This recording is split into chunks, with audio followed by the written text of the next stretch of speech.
E eu quero estar trazendo para vocês uma palavra que está no livro de Neemias, no capítulo 6, a partir do versículo 1, que diz assim: Sucedeu mais que, ouvindo Sanbalate, Tobias, Gesem o Arábio e o resto dos nossos inimigos, que eu tinha edificado o muro e que nele já não havia brecha alguma, ainda que até esse tempo não tinha posto as portas nos portais. Sanbalate e Gesem enviaram a dizer: Vem e congreguemo-nos juntamente nas aldeias no vale de Ono. Porém, intentavam fazer-me o mal. E enviei-lhes mensageiro a dizer: Estou fazendo uma grande obra, de modo que não poderei descer, porque cessaria esta obra enquanto eu a deixasse e fosse ter convosco. E o versículo 9 nos diz assim: Porque todos eles nos procuravam atemorizar, dizendo: As suas mãos largarão a obra, e não se efetuará. Agora, pois, ó Deus, esforça as minhas mãos. Amém? Amados, através dessa palavra que o Senhor tem colocado no meu coração, eu vejo essa história de Neemias, quando nós olhamos lá o início dela, nos relata que esse homem estava lá servindo ao rei Artaxerxes, e ele era o copeiro, era um dos mordomos, ele estava ali, ele que bebia, né? Se a bebida chegasse envenenada, ele que morria. Então ele estava ali naquela obra, naquele serviço, arriscando já a vida naquele lugar. Então, mas só que ele sempre fazia isso com tranquilidade, porque ele sabia em quem ele cria, o Deus que ele servia. E ali, quando um dia que ele viu a sua família, alguém da sua família ali, Anani, foi cruzando por aquele lugar onde ele estava, né? Ali por Susa. Aí, quando ele vê ali Anani, né? O seu irmão, que diz aqui lá no início, no versículo 1, que veio Anani, um dos meus irmãos, e ele alguns de Judá, e perguntei-lhes, né? E perguntei-lhes como estava o povo de Jerusalém. E aí eles disseram para ele: olha, a cidade, os muros foram destruídos, alguns destruídos, as portas foram ateadas a fogo, uns se espalharam para um lado, outros dispararam para outro, então está em assolação. E a palavra nos relata que ele se contristou, ficou dias ali lamentando, chorando na presença de Deus, mas daí o que diz mais? Ele jejuou e ele orou. E certamente, nessa oração e nesse jejum que Neemias fez nesse período, conjecturando esta palavra, eu começo a imaginar, amados, Neemias se apresentando ao Senhor e pedindo a ele estratégia, sabedoria, para que ele pudesse retornar a Jerusalém e socorrer os seus irmãos, porque ele também estava lá como escravo naquele lugar. E agora ele chega na presença do rei, um dos dias que ele chega, seu semblante já não estava bem de costume, que era de o rei recebê-lo. E o rei olha para ele e diz: e aí, Neemias, o que está acontecendo contigo? Tu está enfermo ou tu está triste de alma?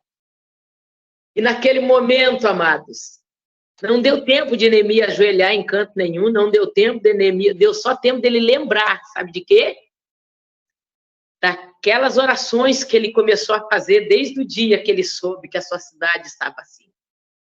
Então, naquele momento, diz que ele fez assim uma rápida, né? Eu calculo assim, ó, eu conjecturo assim. Meu Deus, e agora? Né? E aí ele foi e disse: olha, rei, como eu vou poder estar alegre? De que maneira eu vou estar feliz? Se os meus antepassados estão em ruína e eles todos dispersos. E naquele momento o rei ainda disse: e aí, Neemias, o que eu posso fazer? O que tu me pedes? E ele disse: me dê condição de eu retornar. E ainda disse que a esposa do rei, a rainha, estava ali do lado. Aqui não diz que a rainha falou alguma coisa, mas eu creio que aquela mulher foi uma mulher de peso a favor de Neemias naquele momento. E ali o que aconteceu, amados? Neemias, o rei permitiu disse, não, Neemias, quanto tempo tu precisa? Eu vou te liberar. Mas daí, nesse momento, Neemias tomou da ousadia que ele tinha diante de Deus e diante daquilo que ele sabia que era o que ele precisava. Porque eu creio que no período que ele ficou ali orando e lamentando, ele começou a pensar tudo que poderia, o projeto, Deus começou a dar um projeto para Neemias. E agora nós vemos Neemias, então, pediu cartas, pediu condição, pediu as madeiras, pediu que ele pudesse cruzar pelas cidades que ele tinha que passar com liberdade de chegar, e ele tomou posse de tudo aquilo que ele que ele sabia que necessitava, e o rei deu aquela liberdade a Neemias e mandou que ele fosse. E agora Neemias chega em Jerusalém. Diz que ele 3 dias ele ficou quietinho, só andou lá dentro. E ele não foi sozinho. Foi uma caravana com ele. Foi uma comitiva. E agora ele chega em Jerusalém, amados, e encontra aquela situação. E esses 3 dias ele estava lá dentro examinando uma ponta a outra de Jerusalém. E pedindo ainda a Deus a estratégia e eu creio que sabedoria para pôr em prática. Ele diz assim, ó, que ele ficou calado, ele não falou nada. Quantas vezes eu e você temos que orar, jejuar e nos calar. Aguardar o momento de Deus. E agora nós vemos, ele colocou em prática aquilo que ele tinha, aquilo que ele havia, que Deus havia colocado no coração dele, reuniu o povo para começar a construção, a reconstrução, e agora eles estão ali reconstruindo aquela cidade, organizando toda aquela cidade, quando de repente já faltava só as portas, e a batalha foi tão grande, irmãos, que eu vejo assim, ó, aqui diz que enquanto uns trabalhavam com a colher de pedreiro, quem sabe já estava com a espada do lado, uma arma, para se tivesse que se defender, eles já tinham como se defender, porque eles estavam em batalha, eles estavam em guerra, porque muitos queriam que Jerusalém fosse reconstituído e outros não queriam que isso acontecesse. E agora Zambalate, Gesem, Tobias, Gesem e o Arábio começaram a mandar carta para Neemias, para intimidar Neemias, para fazer Neemias parar. Quantas vezes nós recebemos palavras, irmãos, de desânimo, para nos constranger, para nos fazer parar. Quem sabe quantos entram nessa live, quantos vêm para ministrar como estou eu aqui, que me olham para mim e digam, eu não tinha condição, eu não tenho condição. Mas a condição não é minha. Quem nos dá é o Senhor, e no momento que nós nos colocamos diante do Senhor, a capacidade vem é dele. E é para ele que nós estamos fazendo, não é para nós, não estamos aqui para aparecer para ninguém, não somos artistas. Nós não representamos, nós apresentamos o melhor que temos de nós para o Senhor. E agora nós vemos esse homem que estava ali procurando trazer a união, a comunhão, a organização, quando de repente se levantam esses homens e mandam cartas para ele ter um encontro com eles, e Deus certamente falava, Neemias, não desce, Neemias, eles intentam te fazer o mal, e aí ele retornava a carta e dizia, de modo que eu não posso descer, porque eu fui chamado para uma grande obra, lá, que obra, lá, mantuibra, lá, barrai. Não é diferente nas nossas vidas no dia de hoje. Quantos se levantam, mas nós temos que tomar a posição que Deus nos deu e falar com ousadia, que nós não podemos parar, porque nós fomos chamados para uma grande obra. E aí ele diz, e se eu parar, quem vai continuar essa obra? Se estava sobre ele a responsabilidade, ele que levou, Deus deu para ele, ele entendeu que Deus deu para ele, o projeto estava nas mãos dele, Rai, que ouve as tu. Quantas vezes está nas tuas mãos e tu está querendo passar para a mão de outro? Quantas vezes o Senhor te colocou para fazer e tu olha para tuas misérias e acha que não tem condição? Por quê? Porque tu tem aquela situação que tem que ser no detalhe que tu acha, não espera pelo detalhe de Deus, mas o teu perfeccionismo é tão grande que tu acha que tem que sair perfeito. Porque se não sair perfeito, não, Deus não recebe, não. Perfeito é Ele, Ele diz que é para nós sermos, buscarmos ser, mas é Ele que nos ajuda a chegar à perfeição. Oh, glória! E ali, amados, ele dizia, eu não posso descer, porque eu fui chamado para uma grande obra. E ainda diz mais adiante, porque todos eles nos procuravam atemorizar, dizendo, as suas mãos largarão a obra e ela não se efetuará. Oh, glória! E aí o que ele disse? Oh, Deus, esforça as minhas mãos para que eu não largue esta obra. Oh, papai, é só Ele, amados, é só Ele, é por Ele. Se não é Ele nos dar graça, se não é Ele nos sustentar com mão forte, se não é Ele ter nos resgatado, olha bem da onde Ele te arrancou. E olha, quem sabe a situação que tu vê, os teus que estão ao teu redor, que situação estão, que maneira estão. E quem sabe tu tá aí, Deus já te deu o entendimento, já tem trabalhado, tem agido com transformação, com mudança, porque a gente não precisamos pregar, não é necessário nem abrir a boca, porque eles vejam a diferença. E a maior pregação é aquela que nós pregamos através do nosso testemunho, que nós pregamos através das nossas atitudes e ações. Somos livres, irmão, mais lido que a Bíblia, porque as pessoas que estão à nossa volta, eles estão nos observando, estão nos analisando, estão vendo quem nós somos. E às vezes nós queremos dizer quem somos, mas ouve o que dizem ao teu respeito, o que falam sobre ti. Amados, quando eu olho para esta passagem, que diz que Neemias teve essa autoridade vinda de Deus. E ele dizia, enviei-lhes mensageiro a dizer, estou fazendo uma grande obra, de modo que eu não posso descer. Quantos têm te chamado para o vale? Quantas situações têm te chamado para descer? Para descer para o vale da humilhação, o vale da incredulidade, o vale da preguiça, o vale da desobediência. Quantos Zambalate, Tobias, Gesem, o Arábio, quantos estão te chamando para descer? Para parar de crer no Deus da maneira que tu foi gerado, formado para Cristo de uma maneira, agora tu vê que está tudo mudando, e tu acha que tu também tem que não. Fica na posição que Deus te chamou.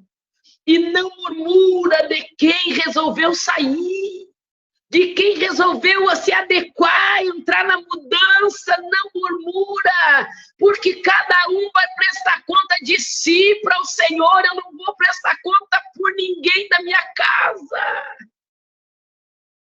Eu não vou poder prestar conta por nenhum dos meus filhos, por esposa, por nenhum deles.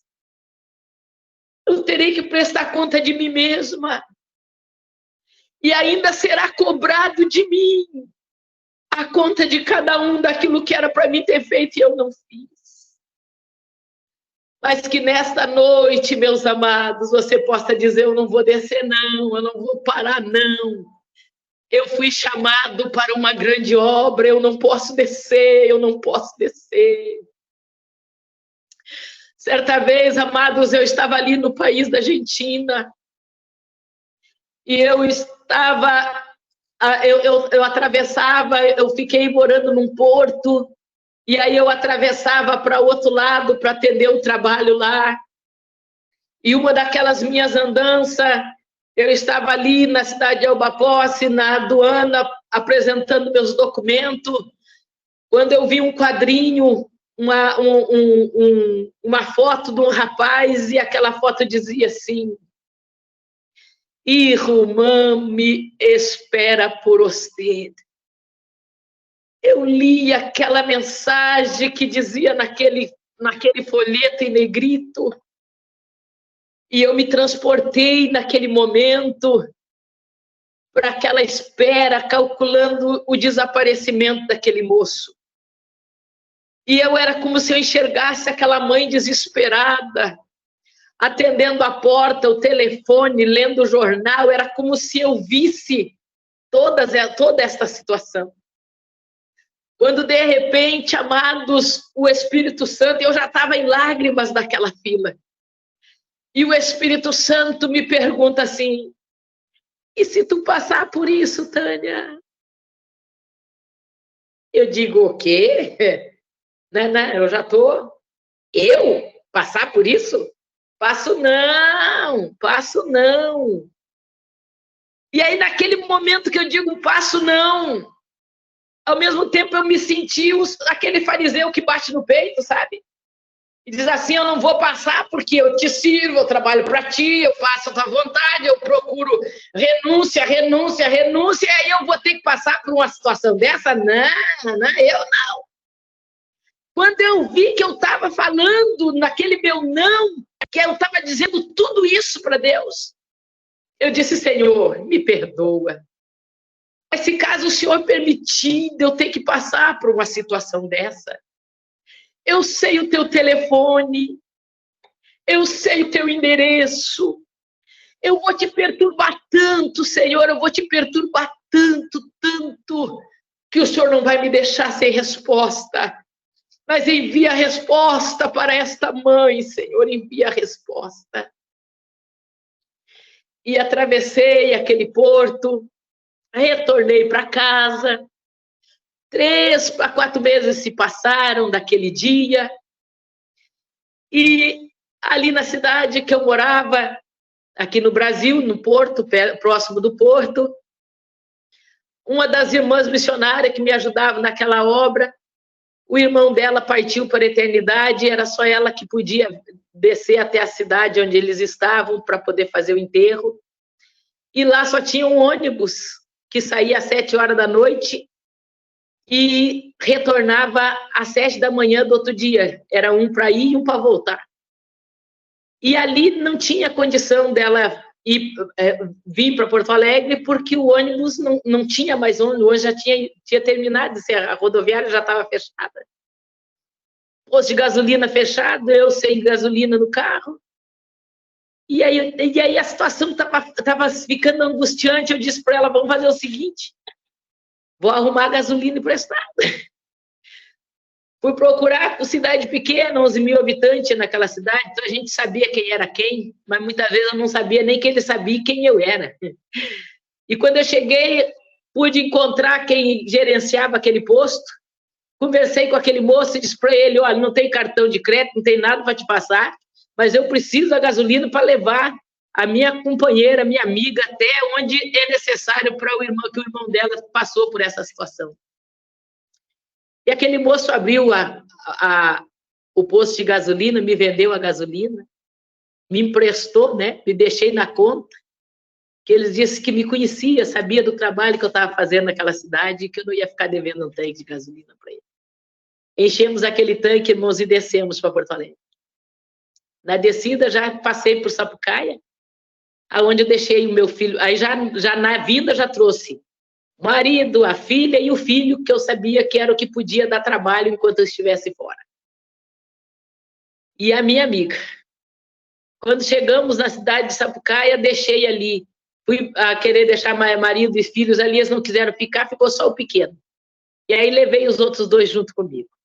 Passamos o dia envolvido naquela questão de terra e de arruma papel, aquela burocracia toda. E quando chegou a noite, eu estava assim, ó, que eu já não enxergava mais direito. E eu resolvi, vou retornar e ir dormir em Sapucaia, para no outro dia cedo pegar o meu menino. Eu digo, eu não vou nem pegar agora de noite, senão ele não vai deixar eu dormir, porque daí ele quer ir para a casa da fulana, na casa do ciclana. E ali eu fui dormir na casa de uma amiga minha, parente minha e amiga. E quando amanheceu o dia, nós fomos buscar o meu filho para almoçarmos na casa de outro amigo. Coisa boa ser crente, irmão. A gente tem amigo em tudo que é canto. A gente tem pessoas que a gente conhece através da palavra, ali a gente faz uma amizade, ali tu tem casa em tudo que é lugar. E então ali eu tinha casa em tudo que é canto ali. E aí, como eu já ia almoçar com uma, já tinha preparado já jantar com a outra, e na igreja da outra, e assim eu fazia. E aí agora eu estava ali naquela situação de buscar o meu pequeno. Aí eu vou buscar o meu pequeno, aonde eu havia deixado, que era numa casa de repouso, que eu, há alguns anos, eu que cuidei daquela casa, e agora eu tinha deixado a minha irmã na responsabilidade, passei para ela, e ali eu tinha deixado o meu pequeno com ela. E quando eu retorno, ela disse, mas ele não estava lá na Cláudia, onde tu estava? Eu disse, não, eu cheguei lá, era tarde da noite já. E ela disse, mas ele saiu de tardezinha daqui. Irmãos, uma criança com 7 anos de idade saiu de bicicleta. E agora? E eu disse, vou na casa da outra, e saí buscar na casa de uma, na casa do outro. Ninguém nem sabia que nós estávamos na cidade. E ali eu lembrei desse dia que eu estava naquela aduana e o Espírito Santo dizia, e se tu passar por isso? E aí foi na hora, amado. Foi na hora que eu falei com o Senhor e disse, eu te falei que eu sabia o teu endereço, que eu sabia que eu ia te incomodar. E ali começou a minha irmã disse, vamos na delegacia. Eu disse, não.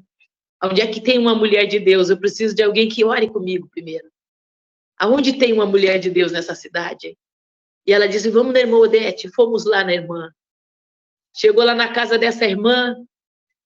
Quando ela me olhou, ela disse assim para mim, ô, irmã Tânia, é como o ouro sendo provado, queimado no fogo, aquilo me ardia dos pés à cabeça, irmãos. Eu sentia uma dor tão angustiante, eu chorava. E aquela mulher começou a dizer para mim, ele não está morto, Deus está guardando, cuidando ele para ti, ele se perdeu. Coisa linda, irmãos, quando a gente sabe que ainda Deus usa vasos nessa terra. E ali eu disse para ela, irmã, ela orou comigo, e aí eu disse para minha irmã, agora então vamos aonde a irmã mais ou menos disse, vou começar a fazer uma batida por lá, ver se alguém soube de alguma coisa. E ali as horas já estavam se indo, aí passei pela uma delegacia, passemos pelo hospital da cidade, nada. Eram umas 3 horas da tarde, eu estava dentro do carro e eu dizia, Deus, a tua palavra diz, Senhor, que nós não podemos deixar o sol se pôr sobre a nossa ira. Eu não sei qual é o meu sentimento neste momento, eu não sei lhe explicar o que eu estou sentindo, mas é uma criança de 7 anos de idade que nunca pousou fora de casa, nunca quis dormir, Senhor, longe. E agora está nessa situação que eu não sei onde está a única confiança que eu tenho, que tu usou o teu vaso dizendo que ainda está vivo, mas aí está onde, Senhor, com quem, em que lugar, Pai? Não deixa a noite chegar, Senhor, através dessa palavra, não estou irada, eu não sei o que eu sinto, mas eu entendo nessa palavra, Senhor, que diz que a gente não pode se deitar, deixar adormecer, a noite chegar e nós não tivermos notícia, ou nós não mudarmos o nosso pensamento, a nossa ira, não mandar ela embora. Então não permita a noite chegar e eu ainda não saber onde ele está, Senhor. Quando eu terminei aquela oração, uma das meninas que trabalhava ali onde eu tinha deixado o meu menino chegou correndo e disse: Tânia, acabaram de ligar do hospital de pronto-socorro.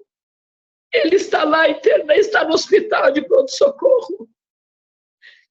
Irmãos, eu há muito tempo havia cuidado desse asilo, a mãe do seu Honório, e este homem tinha na agenda dele ainda o meu telefone, porque eu cuidei, não era mãe, era sogra dele, e ele tinha o meu telefone, e ele era enfermeiro no pronto-socorro. E ele chegou lá no plantão dele e soube que tinha uma criança que estava com a camiseta, vestido de uma camiseta que tinha o nome do asilo. E aí ele disse: eu conheço esse asilo, era da Tânia, eu tenho o telefone aqui, eu vou ligar para eles para saber aonde, quem é que, com quem possa estar, para quem foi doada essas camisetas. E aí foi quando ele achou o meu número, que ainda era residencial naquela época, e ligou para lá e pôde dizer que ele sabia que estava uma criança lá, e aí eles explicaram para ele que era o meu filho. Irmãos, e tudo aquilo que a irmã Odete havia falado, a direção que ela havia dado, verdadeiramente era o lugar onde eu pude, antes de ir no hospital, passar naquele lugar e ter pego ali as informações que o meu filho tinha sofrido um acidente naquele lugar, em frente a um salão de festa, e que um bombeiro saiu daquela festa e levou meu filho direto ao pronto-socorro no carro dele. Deus cuida do que é meu e do que é teu. Porque se o bombeiro tivesse levado para o hospital da cidade, meu filho não tinha resistido. Mas Deus levou, impulsionou aquele homem para o lugar certo. E quando eu chego naquele pronto-socorro, era conselho tutelar, era para eles me autuarem como abandono de incapaz, porque ele ficou uma noite inteira, desde as 7 horas da noite até o outro dia, era já quase 5 horas da tarde, quando eu cheguei naquele hospital. Eu ia arrumar um processo de abandono de incapaz, mas eu nem conversei com o conselho tutelar, com ninguém. O seu Honório falou por mim, testificou por mim, porque quando Deus cuida de nós, Ele prepara quem falha ao teu respeito e te dá a saída na hora certa. Eu entrei naquele quarto de UTI, daquela UTI neonatal, olhei para aquela cama, não era o meu filho, o rosto completamente deformado, mas eu olhava e agradecia, e olhava para aquelas mulheres que ali estavam e dizia para elas: obrigado, muito obrigado, Deus usou cada uma de vocês para cuidar dele, enquanto eu não pude cuidar, Deus cumpriu com a promessa dele, porque ele me diz que dos meus ele cuida, e ele estava cuidando do meu filho através de vocês. Elas me tiraram dali e diziam: a senhora está muito nervosa, mãe. Me colocaram numa sala, e naquela sala onde elas me colocaram, ali havia outras mães que estavam com os filhos internados naquela UTI. Uma disse: eu estou aqui há 3 meses, a outra 1 mês, outra 15 dias, 12 dias, e assim cada uma relatava o seu testemunho e me dizia: olha, a gente tem que só acalmar e esperar, os médicos são bons, aqui o tratamento é bom. E eu disse para elas: minhas amadas, tudo pode ser bom, mas bom mesmo é Deus, e eu sirvo a Ele. Se vocês não sabem, eu sou crente. E aí depois eu disse: não, crente até o diabo conhece, estremece, mas não obedece. Eu sou cristã, estou a serviço do Senhor, a 600 quilômetros desta cidade, e aprove Ele permitir eu passar por essa situação, porque certamente Ele quer que eu seja testemunho entre vocês. E eu quero dizer para vocês: eu não tenho muito dia para ficar aqui, não. O máximo que Ele vai me dar para ficar nesse lugar é 15 dias, e não vai passar disso. E quando Ele passar e me der a vitória, todas vocês também serão abençoadas. Aleluia. Não, quando Deus nos presenteia, quem está na nossa volta, quando o nosso vaso transborda, o óleo vai descendo e atingindo quem está na tua volta. Deus não faz acepção de pessoa, de cor, de estágio, de estado. Ele simplesmente ama. E quando nós tomamos essa coragem de dizer, eu fui chamado para uma grande obra, nada vai poder me deter, eu não posso descer. E ali eu dizia para elas, eu levantava, e ali eu falava para aquelas mulheres com a autoridade de Deus, porque Ele nos dá autoridade mesmo na dor. Porque eu ainda que visse meu filho naquele estágio que estava, mas eu era grata porque eu dizia, o Senhor preparou e cuidou para mim. E os dias foram passando naquele hospital.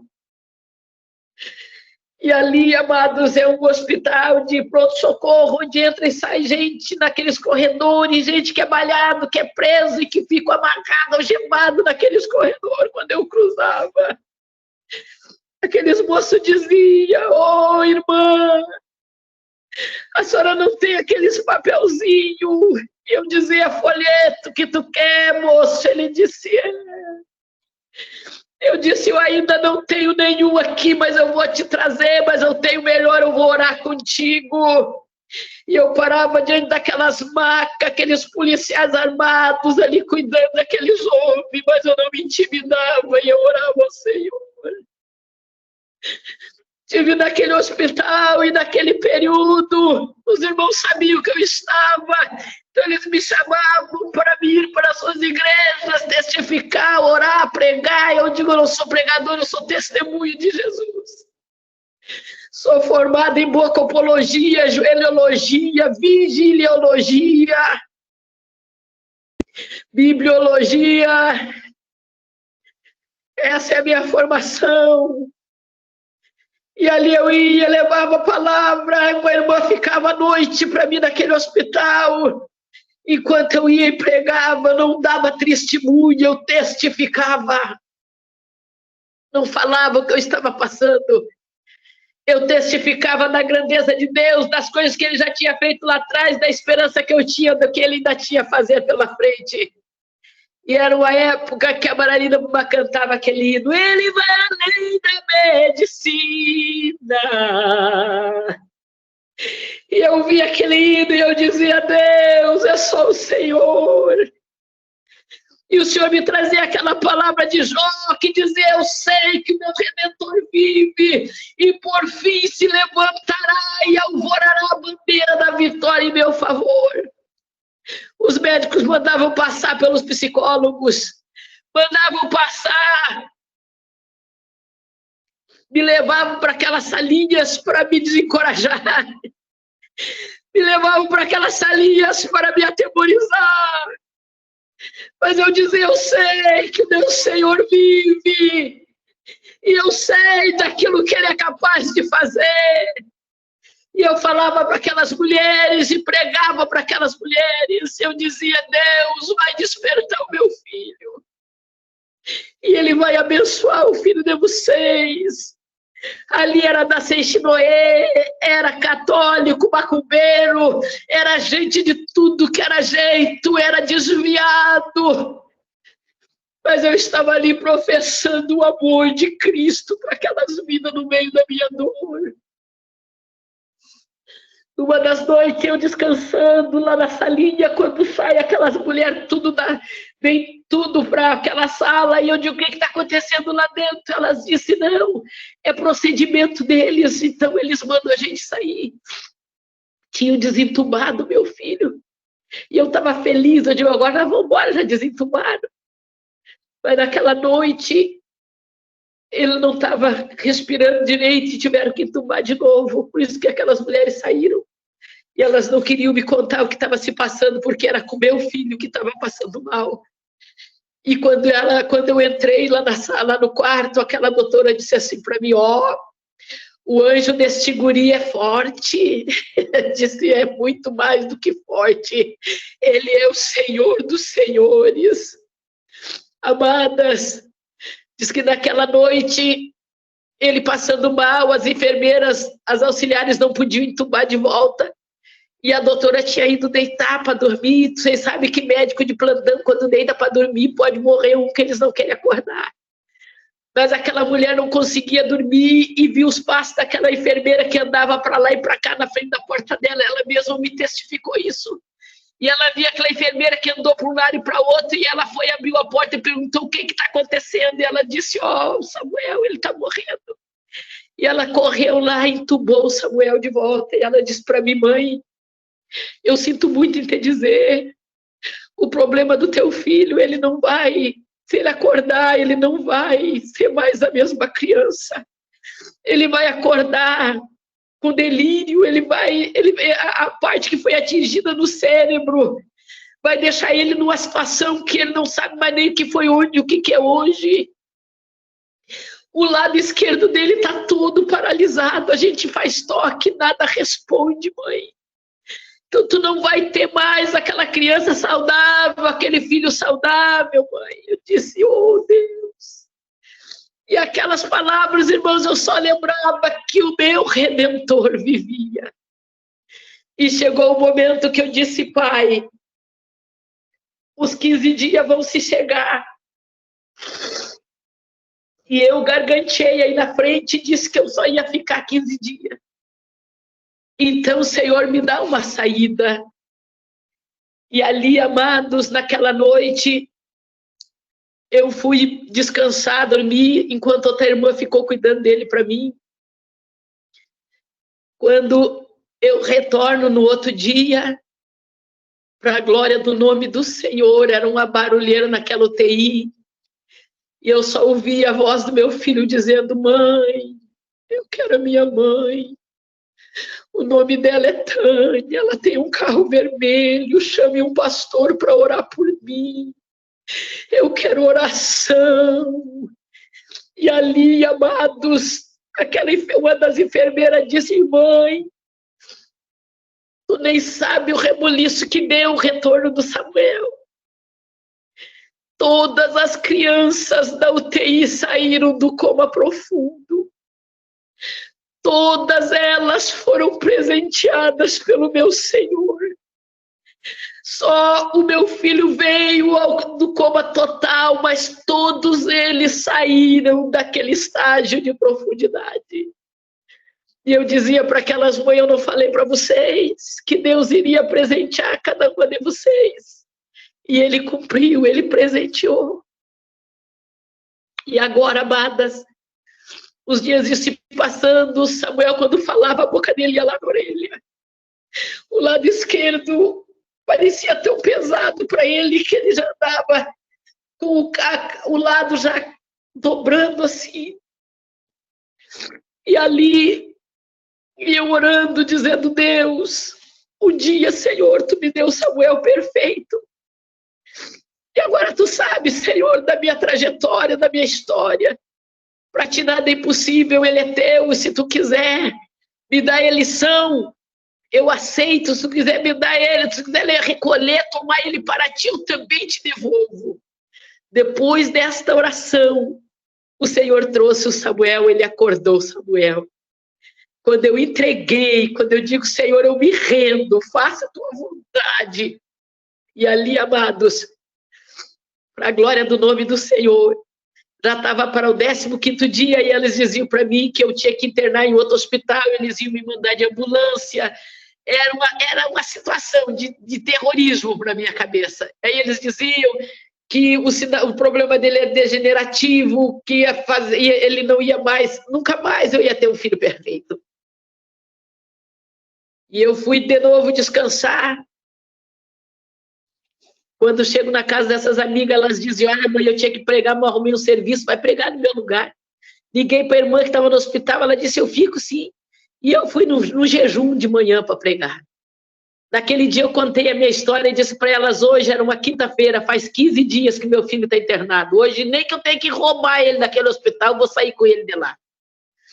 E ali, orei com elas, elas oraram por mim, e eu fui para ir para o carro para comprar uma roupa. Eu digo, vou comprar uma roupa, vou tirar meu filho do hospital com roupa nova. Se ele tivesse morrido, eu ia ter que enterrar ele com roupa, com traje novo. Então, eu vou comprar uma roupa nova para tirar ele do hospital. E fui em direção à loja, e quando eu estou indo, o telefone toca. Aqueles tijolão, sabe, que a gente abre assim, abriu uma meia dúzia de... um enorme telefone. Abriu meu tijolão, era a irmã Cleonice dizendo, vem que nós temos até as 4 horas da tarde para tirar o Samuel daqui. Eles deram alta para ele. Ah, glória! Entrei, amados, naquela loja que eu queria pregar para aquelas mulheres tudo. Eu queria subir naqueles balcão e gritar que o meu Redentor vivia, que meu filho ia sair daquele hospital. Corri, comprei uma sandália, uma roupa bonita e fui para o hospital de volta. Cheguei lá no hospital, estava só a irmã Cleonice naquele quarto, um envelope amarelo desse tamanho assim, cheio de tomografia, de exame em cima daquele balcão, daquele criado mudo. Coloquei ele dentro de uma cadeirinha, juntei aqueles envelopes, irmãos, e ó, me sumi daquele hospital, não assinei alta, não assinei nada. Eu digo, eu vou me sumir daqui. Juntei a irmã Cleonice e disse para ela, vamos que já deu o que tinha que dar, irmã. E ela disse, mas não, vambora. Não assinei nada, irmão, não assinei nada. Depois dizia assim para mim, tu podia ter pego Depavai, tu podia ter pego isso. Eu digo, não queria nada, eu só queria sair daquele lugar, eu só queria que fosse cumprida aquela palavra que eu disse para aquela mulher, que em 15 dias eu ia embora, e fui. E quando eu passei por todas aquelas portarias que havia naquele hospital, eu com aquele envelope só debaixo do braço, ele numa cadeirinha de roda, sentei ele no carro, e a irmã Cleonice assim para mim, agora tu vai lá para casa. Eu digo, mas é claro que vou. E fui para casa da irmã Cleonice. A irmã Cleonice mora em frente a uma igreja que ela congregava. E ali naquela igreja era quinta-feira, culto de cura e libertação. E lá estou eu, faceira. Aquele dia eu estava aqui, só Jesus na minha vida. Eu ia explodir tanta alegria. Estou lá naquela igreja, eu, a irmã Cleonice, meu esposo, meu filho. Quando, de repente, o pastor Almir diz assim para mim, irmã Tânia, a senhora prega para nós, missionária. O que ia pregar hoje na campanha não veio. Eu disse, hoje eu prego, canto, tiro oferta, dou testemunho, faço tudo o que for preciso, pastor. Ai, irmãos, eu vou pregar o quê depois? Tomei a palavra, irmãos, e Deus me deu a palavra, filho de crente que não são crente. Quantas vezes nós achamos que é filho de missionário, missionaria, filho de pastor, é pastorzinho, e às vezes não são é nada. Naquele momento, irmãos, quando eu pregava, o Senhor falava para mim, e o Samuel já aceitou Jesus, a importância de levantar a mão para Jesus é muito grande. No reino espiritual, aqui é só um simbolismo, mas no reino espiritual, irmão, abala o inferno. E eu disse, agora, será que o Samuel já aceitou Jesus? Imagina, irmão, eu que ganhava mundo, estava lá pregando em rádio, pregando para Deus, e o mundo não sabia que o meu filho de 7 anos de idade, se ele já tinha aceitado Jesus. Imagina! E agora eu digo para ele, Samuel, tu já aceitou Jesus? Tu já levantou a tua mão para Jesus? E ele fez que assim que não. Eu disse, então vem, não quer hoje aceitar Jesus? E lá meu esposo trouxe ele, colocou em cima dos pés dele e segurou ele na cintura. E o Espírito Santo dizia para mim, agora ele vai levantar a mão esquerda. Eu dizia, enlouqueci de vez, da onde ele está todo torto, como é que ele vai levantar a mão esquerda? E aí eu comecei a dizer para a igreja, hoje é culto de quê? Cura, libertação. Jesus está aqui para curar, está aqui para libertar, ele vai começar por mim, vai fazer um milagre na vida do meu filho. E aquele povo tudo com zoião grande, eu dizia para eles, padre, está com esse zóio de coruja, que nem diz Marcos Feliciano, em língua de ferro, comece a orar, comece a adorar, porque o milagre vai acontecer. E eu dizia, Samuel, levanta a tua mão esquerda. E o meu marido não levantava o braço dele, eu disse, larga, é ele que vai levantar. E ele foi se esforçando, irmão, e foi se esforçando, esforçando. E quando ele levantou,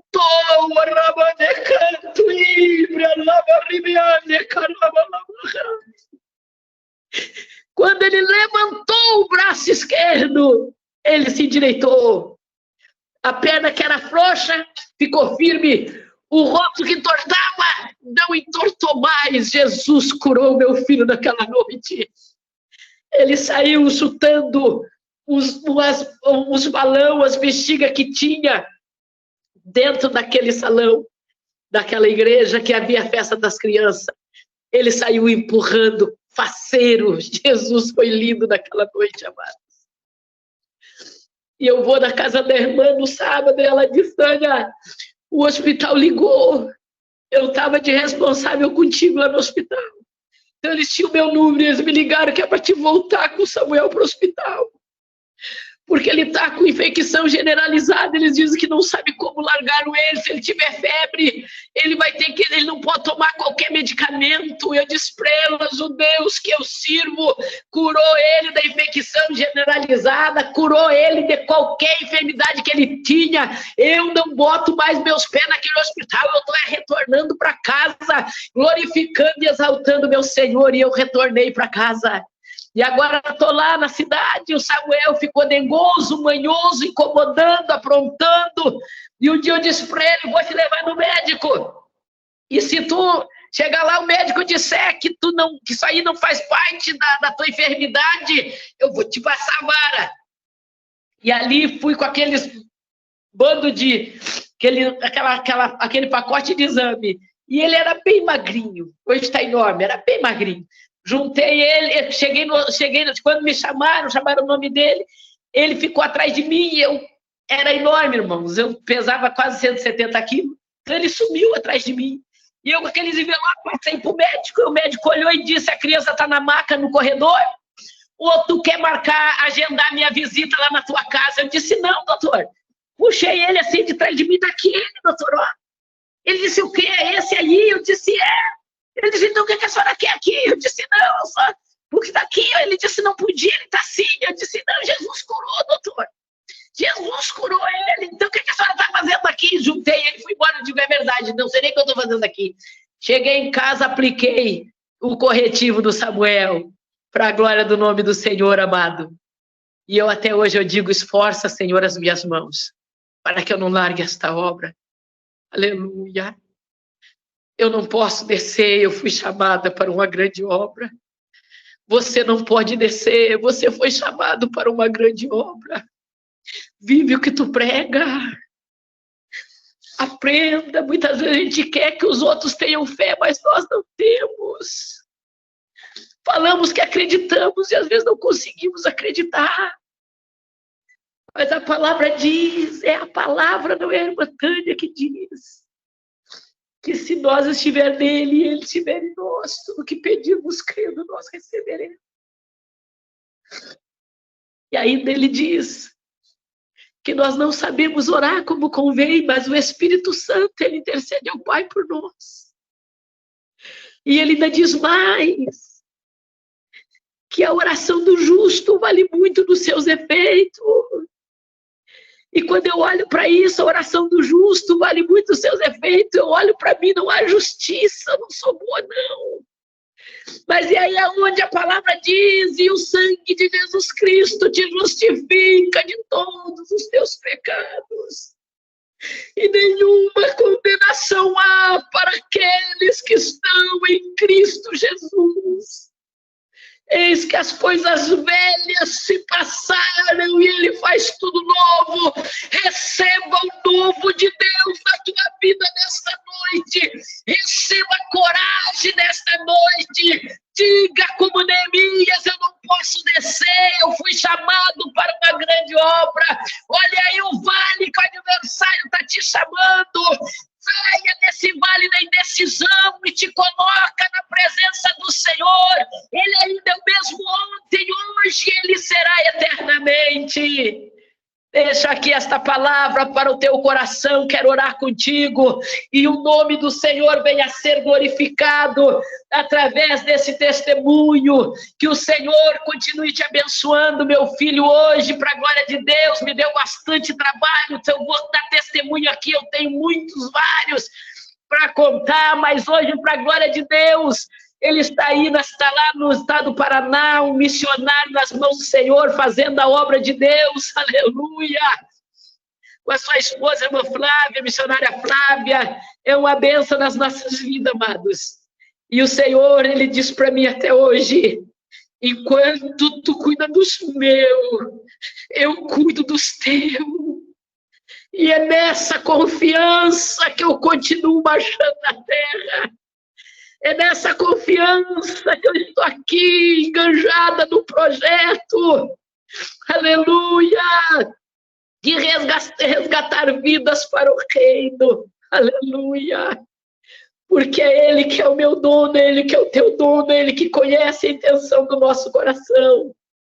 E eu conto com as vossas orações em favor do nosso projeto. Aleluia! Que estamos aqui desfrutando das bênçãos de Deus. Esse é o nome do nosso projeto. Desfrutando das bênçãos de Deus, porque nós vivemos só nas bênçãos do Senhor. E é pela fé, e é esta fé que eu quero estar aqui orando com você e transmitindo a você esta coragem, este ânimo, para que tu seja forte e continue avançando nas trincheiras, sabendo que dos teus o Senhor cuida. Quem sabe você que ainda está com teu filho fora dos caminhos do Senhor, e nós como mãe nos preocupamos tanto. Mas eu quero te dizer nessa noite, Deus está forjando, Deus está dando experiência. Aí tu vai dizer, irmã, mas está lá no prostíbulo, está lá na biqueira, está tendo experiência. Está lá com depressão, com síndrome do pânico, está lá aterrorizado. Deus está dando experiência, porque quando sair desse buraco, vai sair para arrebentar com a boca de Satanás. Vai sair para ser o Neemias, não mais para reconstruir muros que nem Neemias construiu, muros material, mas vai levantar muralhas em vidas espirituais, porque nós fomos chamados para uma grande obra, soberano e eterno.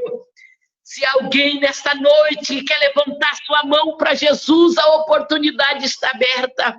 Se alguém nesta noite quer reconciliar com o Senhor, a oportunidade está aberta. Deus está vendo o teu caminhar e o teu andar, não adianta mentir para o Senhor. Pode mentir para mim, mas para o Senhor não há mentira, não há engano, e todos nós prestaremos conta diante dele. Aproveite a oportunidade que está aberta, levante a tua mão para Jesus aí no teu lar, e deixa Deus segurar nela, porque quando Ele segura, Ele diz, se nós passarmos pelas águas, elas não nos submergerão. Se nós passar pelo fogo, nenhuma chamadeira em nós, porque Ele está seguro nas nossas mãos. Nós largamos a mão dEle, mas Ele não larga da nossa, soberano e eterno. Recebe nesta noite, Pai, esta vida que está aí no lar, a família que está aí, Senhor, representada através dos teus filhos.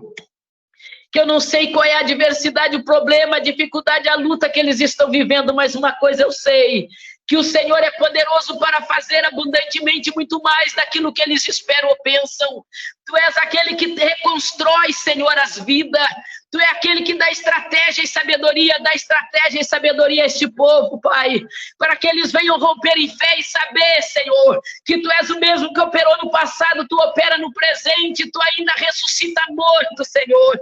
Não somente morto espiritual, como até mesmo no físico, Tu tem poder para fazer. Quando nós tomamos da Tua autoridade, nós temos fé.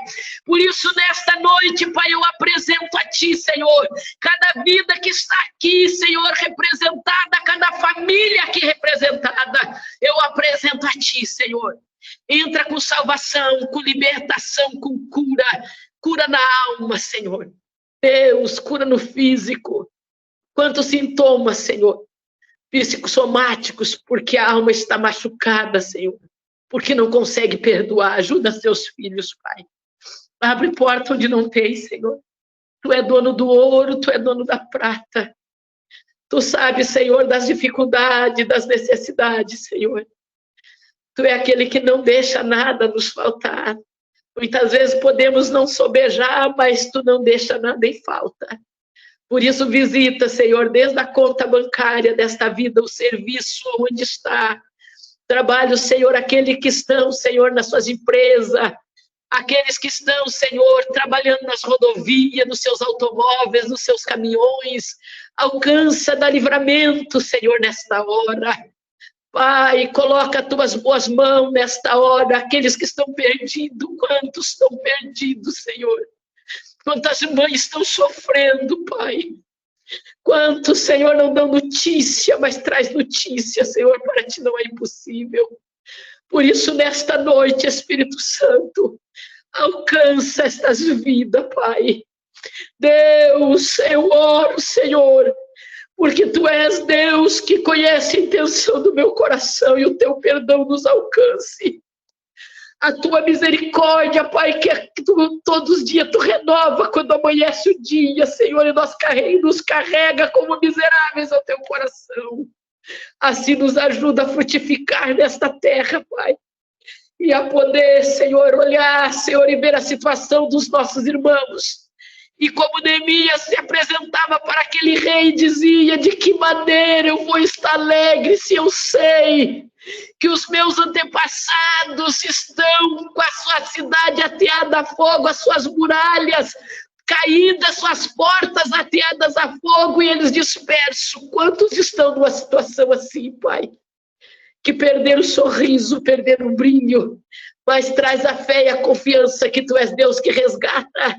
E Tu és Deus que vai restituir. Eu oro por restituição de casamento. Restituição, Senhor amado, de fé. Restituição, Senhor, de prazer em estar na Tua presença, de louvar o Teu nome, glorificar e exaltar na beleza da Tua santidade. Assim recebe a minha oração e a minha gratidão a Ti. Em tudo eu Te dou graça, Pai. Continua conosco, em o nome de Jesus. Em o nome de Jesus. Amém e amém.